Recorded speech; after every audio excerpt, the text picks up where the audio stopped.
All right. We want everything in chronological. Just chronologically, we need to know where everything fits. Some of the dates, we don't know exact dates. I don't know if you can see down on the bottom here, right there. It says some dates there, but basically, this is about 1,500 years before Jesus lived. This is all taking place, about 1,500 years. But we want to make sure we get it in order. You know, there's Abraham, and then Abraham and Sarah had Isaac, and then Isaac is father of Jacob. Jacob had Joseph and his brothers. Then they had the 400 years in Egypt, and now Moses has led them out of Egypt. Eventually Joshua will take them into the promised land. But right now where we're at is right where the arrow's pointing, Moses. So we just want to know that chronology so we can keep the story straight. Also, we want to know geographically what's going on. So if you look at this map, up on the top, right up there, that's the land of Goshen, where it says Ramses. And then they move down, and right there is where they crossed the Red Sea.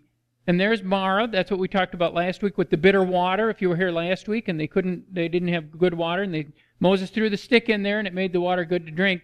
And after that, they went from Mara down to Elam, and Elam down here to the wilderness of Sin. Has nothing to do with sin as we think of sin. It's just the word sounds the same in English. And we're not 100% sure, but most scholars think that right down there is where Mount Sinai is. And one of the interesting things here is they're not just wandering around. They're going somewhere, right? They're going somewhere. The pillar of cloud by day and the pillar of fire by night is leading them to Mount Sinai. And maybe if you've never made this connection, Mount Sinai, where Moses receives the Ten Commandments, that's the same place Moses saw the burning bush. So this is not a new place for Moses. This is a place Moses for 40 years was bringing his sheep when he was working as a shepherd, bringing his sheep here to this area, southern Sinai Peninsula. So Moses knows the area, and also this road right there, that road, it is a road. It was a road that the Egyptians used for mining. And mining back then wasn't the way it is now. They didn't have a mine and just worked it. It was seasonal because they had a limited number of people doing all the work. So in between, after harvest, before planting, which this part of the world would be January, February, March, Egyptians would go down that road into the area of Elam and south of Elam because there was a lot of minerals down there, and then they would mine whatever minerals they needed for the next year, and then they would take them back up that road, back up into Egypt. And it's also the same road that Moses and Aaron would have taken after Moses had the burning bush appear to him, and they went up to Egypt. It's the same road. All I'm getting at is this is an area that Moses knows. He's been here before. He's traveled this road before. He knows where things are. Now, when the Egyptians were going back and forth getting their mining materials, this place would have been just packed with merchants supporting the miners. The miners are all gone now. We're into mid to late April on our calendar when this is going on. The miners are all back. They're back in Egypt planting their crops now. So the road has been emptied. All the traders and the merchants who supported the miners are all gone. So there's no food to buy. So here they are. They're down there in the wilderness of Sin, and they have no food. But here's the obvious question to me. When they left Egypt, they had their herds, cattle, and sheep, and goats. Why didn't they just eat them? And I thought about that for a long time. Years I thought about, why didn't they just eat? They've got food. They've got all these herds. Well, of course, herds bring up another problem because you have to feed them. That was why Moses originally went down by Mount Sinai. He was looking for good pasture land for his sheep as a shepherd.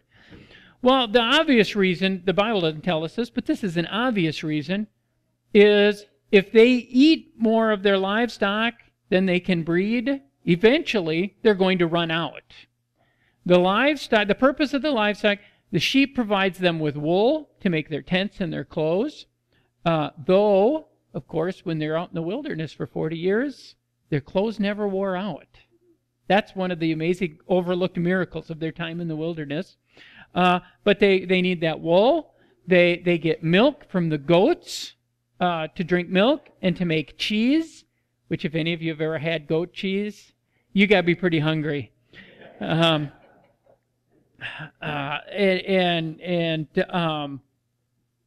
So they need that. They need the livestock, and they would deplete their livestock. And it takes time to rebuild a livestock herd once it's been depleted. It takes a long time to get it back up, and so they couldn't eat all their livestock. They ate some, undoubtedly, but they couldn't eat it all because they deplete their stocks. The merchants are gone. There's no one to buy food from this time of year. All the shops have boarded up and they've gone back wherever they're from or back to Egypt trading there. And so there they are. They're out in the wilderness and they're hungry. And so they say to Moses, they say this to Moses, they say something that becomes a recurring theme. It's, we should have just stayed in Egypt. You bring us out here to die in the wilderness. Now, every once in a while I come across a tidbit of history that I just have to scratch my head and say, that doesn't make sense to me. And one of the things, this is leading up to this, but this is kind of as an aside, it wasn't until after the time of Jesus that people learned to read in their minds to themselves. Doesn't that sound odd? That someone had to discover that you could read, and everybody, at the time that Jesus lived, everybody read out loud. Because nobody had figured out yet, well, I can pick up a book and just read it in my head. That to me is one of the great mysteries of history, how someone had to learn that and figure that out. But another one is humor. Humor was very different back in they had humor back in those days. It wasn't a humorless world, but humor was different. Nobody had discovered kind of what we would call funny ha-ha humor. People like Dick Van Dyke, they would have seen Dick Van Dyke and they would have just thought, that guy's weird. That's all they would have thought, because nobody had invented or discovered or whatever. They just didn't know funny ha-ha. Their funny was generally word plays. You come across some very clever word plays in the original Hebrew and Greek that we completely lose in English, and irony and sarcasm, and that's what we have here. They're being sarcastic. They don't really mean they wish they were back in Egypt. They're being sarcastic. They're sarcastically saying, if we're going to die here, why didn't we just stay in Egypt? We could have died there. This becomes a referring phrase that they say all through. Anytime things go bad, they start saying, we should have just stayed in Egypt. I think my favorite might be that later on they say to Moses once, they say, what, weren't there enough graves in Egypt that you brought us out here to die? That's their humor. And they're not in a very jovial mood at the moment because they're hungry. And so God is going to bring them this food. Now there are literally hundreds of explanations about this manna from heaven. None of them for me really make sense. None of them really do it for me. To me, it's got to be miraculous because it only happens 6 days a week, so it can't be insects or plants or something creating this, unless God's turning them on and off, which in itself would be a miracle. And the day they cross the Jordan River into the Promised Land, it stops. They never see it again. And they didn't know what it was. The word manna literally means, what is it? So for 40 years they ate, what is it? That was what they called it. What's for supper tonight? What is it? That was it. What's for breakfast? What is it? What's for lunch? You get the pattern there. But what God was doing was not only testing, or he was not only feeding them, he was testing them. And he says that clearly to Moses. He says, I'm going to test the people. I'm going to give them this food, and I'm going to give them some simple instructions to see how they follow the instructions. And so when we read that everybody is supposed to go out and gather 2 quarts for each member of their family, and at the end, when they're done gathering, the people with big families had enough, the people with little families all had just enough. That's not a miracle. Well, it's not God doing a miracle. It's almost a miracle because the people were following God's instructions. That's all it's saying. They followed God's instructions. They had these containers, about 2 quarts, and they filled one for every person. And guess what? It was just enough for everybody. And so they did this. But that's the test for God. That God is giving them. God is getting them ready for when they get a little further south down to Mount Sinai, and God gives them what in Hebrew is called the Torah, usually translated law, but really is better understood as instructions, the instructions of God. And so he gives them a little instruction to get them ready for the big instructions. And this is a really important, this is their baby steps in learning to trust God and learning to be the people of God. That God says, really in effect what God is saying to them is, I want you to go to bed every night trusting that in the morning the manna will be there. And I want you to go, okay, here's the trivia question of the day. What day is the Sabbath? Saturday. Wow, you are smart people. Saturday is the Sabbath. Why do we worship on Sunday?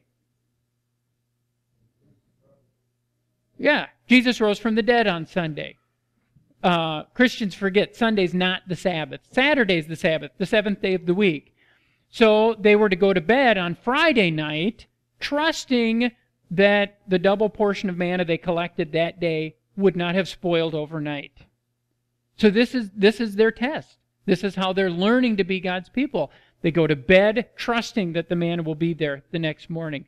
On Fridays, they go to bed trusting that what they saved will still be good. And because if they go out on Saturday, on the Sabbath, there's not going to be any manna on the grounds.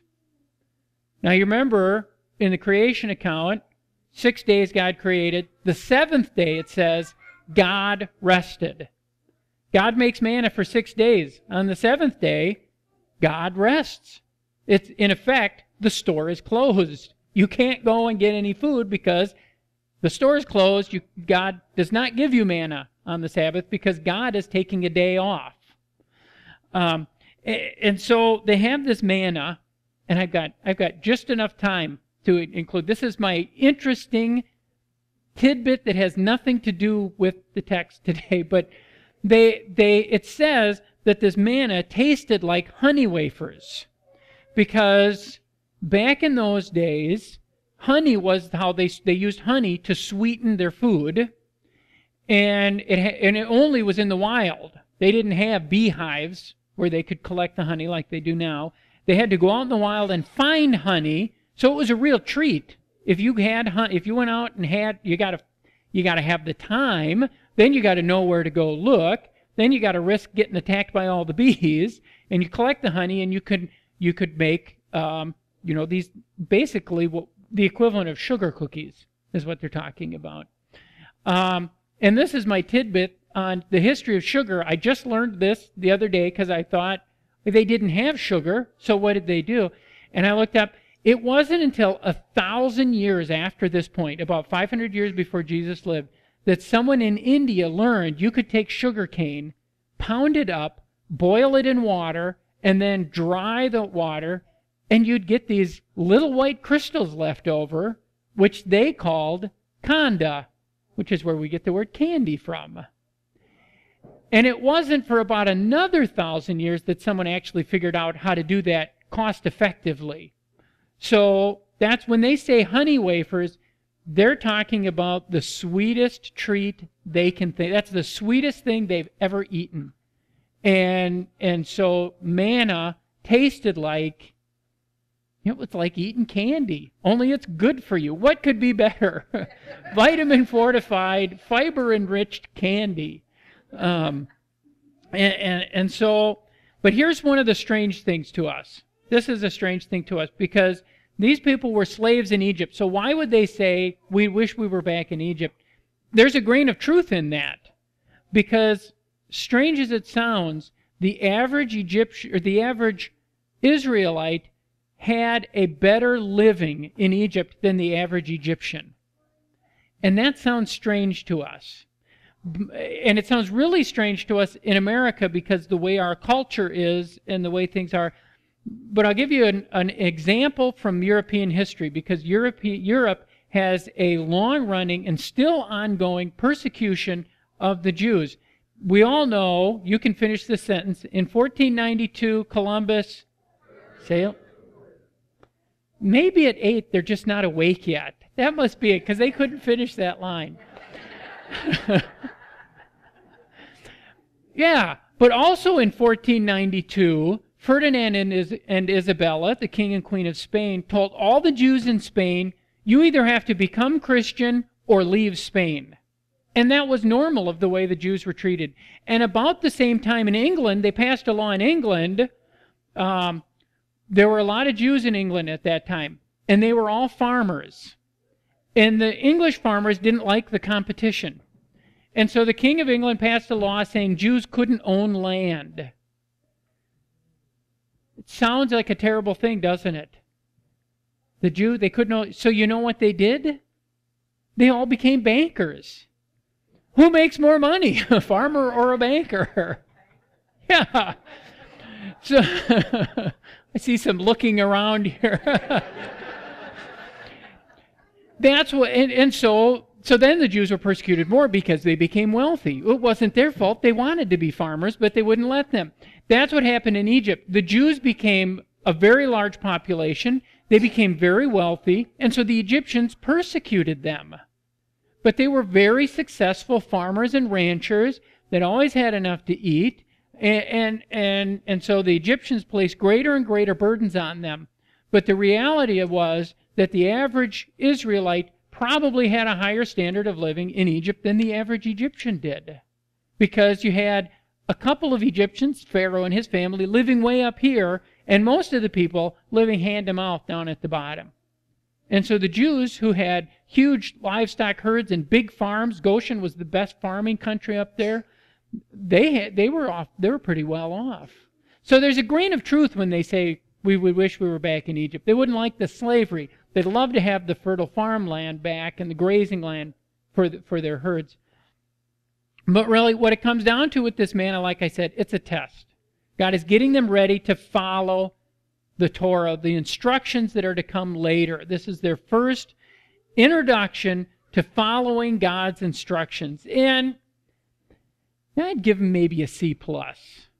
You know, they gathered the right amount.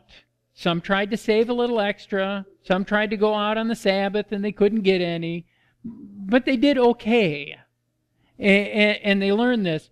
And so really, kind of what it comes down to on this Sabbath, or rather on this manna, there are kind of five things we can learn from this, 5 conclusions to draw. And this is just 5 points to consider regarding the manna. First, when God provides for them, it's a supernatural provision. Like I said, I've heard dozens and dozens of natural explanations for the manna. None of them work with that it doesn't happen on the Sabbath and it ends the day they cross the Jordan River, and they'd never seen it before. They didn't have any idea what it was. It's a supernatural provision. In other words, God does for them something they can't do for themselves. The second is it's daily. It's there every day. And on Friday they get a double portion because the Sabbath is the day of rest. It's sufficient. It says they all had enough to eat. Nobody went hungry, but nobody was eating too much. It was sufficient. The fourth one, it's constant. It went for 40 years. Talk about the patience of God. For 40 years he provided them with manna. And the fifth one, it was the memorial provision. Remember, it said Aaron was to take some, one day's portion, and put it in a container in a sacred place to save to remind the people later what God did for them in their time in the wilderness. So then we come to what do we do with this? And this text is a great example of how all Scripture points to Christ. Because as we heard where Jesus said in the Gospel of John, I am the true bread from heaven. So the 5 points to consider regarding Jesus Christ as the true bread from heaven, one is the supernatural provision. Jesus does for us something we can't do for ourselves. He died on the cross so our sins could be forgiven. We can't get that ourselves. It's a supernatural provision to reconcile us to God. Second, it's a daily provision. We don't have to go to bed at night wondering, will Jesus be in my life tomorrow or not? We know He's already given us that promise. He says, from this day forth forevermore, I will be there with you. The third, it's sufficient. This was what God said to Paul. When Paul was complaining about some physical ailments he had, God said, my grace is sufficient. It's enough. We don't need more than God's grace. We can't get more than God's grace. It is enough. It is sufficient. The fourth one, it is constant. It's not going away.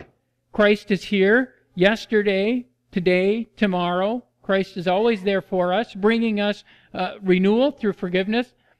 And now the fifth one, though, is a little different. It's a memorial provision with a catch. Because the memorial for us are not the signs we have.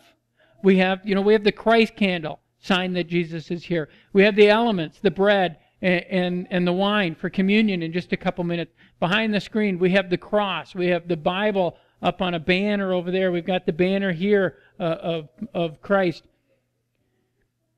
If we try to turn those symbols into something more than just symbols that point to Christ, this is what Martin Luther said they are. Luther said when we try to turn those symbols into something more than just symbols, he said, they become crutches for a tottering faith.